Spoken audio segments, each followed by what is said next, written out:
अहिल्यानगर जिल्ह्यातील राहुरी परिसरातून एक अत्यंत धक्कादायक आणि मोठी बातमी समोर येते। राहुरी येथील कोंढवड गावाजवळ 50 शाळकरी मुलांनी भरलेली एक स्कूल बस अनियंत्रित होऊन थेट रस्त्याच्या कडेला उलटली आहे। या भीषण अपघातानंतर घटनास्थळावर एकच खळबळ उडाली आणि मुलांचा मोठा आरडाओरड ऐकायला मिळाला। अपघाताच्या वेळी बसमध्ये सुमारे 50 विद्यार्थी बसलेले होते, ज्यापैकी 15 विद्यार्थी जखमी झालेत। अपघाताची माहिती मिळताच स्थानिक नागरिकांनी आणि पोलिसांनी तातडीने धाव घेत बचाव कार्य सुरू केलं। बसमध्ये अडकलेल्या मुलांना कशाबशा पद्धतीने बाहेर काढण्यात आलं। सर्व जखमी विद्यार्थ्यांना तातडीने जवळच्या खासगी रुग्णालयात दाखल करण्यात आलं।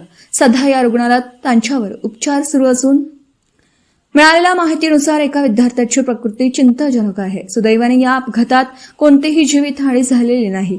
या अपघाताचा एक व्हिडिओही समोर आला असून ज्यामध्ये बस रस्त्याच्या कडेला पूर्णपणे उलटलेली दिसत आहे।